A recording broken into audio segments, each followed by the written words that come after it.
الحمد لله وحده والصلاة والسلام على من لا نبي بعده أما بعد فأعوذ بالله من الشيطان الرجيم بسم الله الرحمن الرحيم إلا تنصروه فقد نصره الله إذ أخرجه الذين كفروا ثاني اثنين إذ هما في الغار إذ يقول لصاحبه لا تحزن إن الله معنا صدق اللہ العظیم۔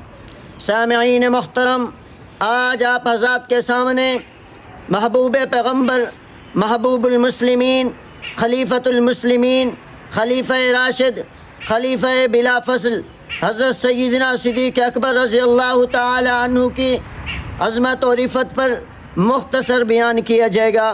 حضرات محترم، پھول تو سارے کے سارے خوشنما اور دل ربا ہوا کرتے ہیں، مگر گلاب کی بات ہی کچھ اور ہے۔ دھاتیں تو ساری کی ساری کام کی ہوا کرتی ہیں، مگر سونے کی بات ہی کچھ اور ہے۔ موتی تو سارے کے سارے قیمتی ہوا کرتے ہیں، مگر زمرد اور یاقوت کی بات ہی کچھ اور ہے۔ دن تو سارے کے سارے اللہ تعالیٰ کے بنے ہوئے ہیں، مگر جمعۃ المبارک جس کو سید الایام کہا گیا، اس کی عظمت کے کچھ اور ہی بات ہے۔ راتیں تو ساری کی ساری اللہ تعالیٰ کی عبادت کے لیے ہیں، لیکن لیلۃ القدر کی بات ہی کچھ اور ہے۔ سارے کے سارے مہینے وقت کے سنگ میل ہیں، لیکن رمضان المبارک کی بات ہی کچھ اور ہے۔ سارے کے سارے اوقات قابل قدر ہیں، مگر تہجد کے وقت کی بات ہی کچھ اور ہے۔ اللہ تعالیٰ کے تمام آسمانی کتابیں واجب الاحترام ہیں، مگر سید الکتب قرآن مجید جس کو لا ریب کتاب کہا گیا، اس کی عظمت ہی کچھ اور ہے۔ سارے کے سارے امام اپنی جگہ قابل احترام ہیں، سارے کے سارے مقتدا اور پیشوا ہیں، مگر سلطان الفقہاء نعمان بن ثابت امام ابو حنیفہ رحمۃ اللہ علیہ کی بات ہی کچھ اور ہے۔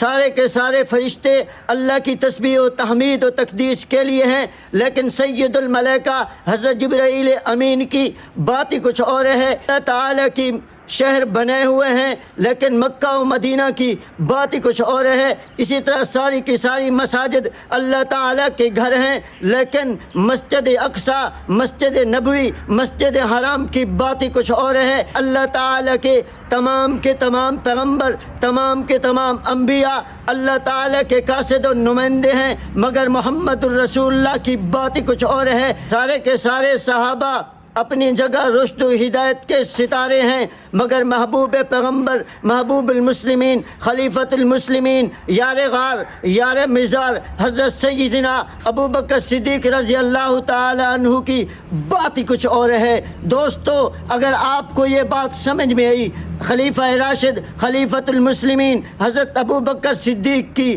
عظمت و رفعت، اس کی سربلندی، اس کی سرفرازی، اس کا مقام و مرتبہ تمام صحابہ سے اعلیٰ ہے۔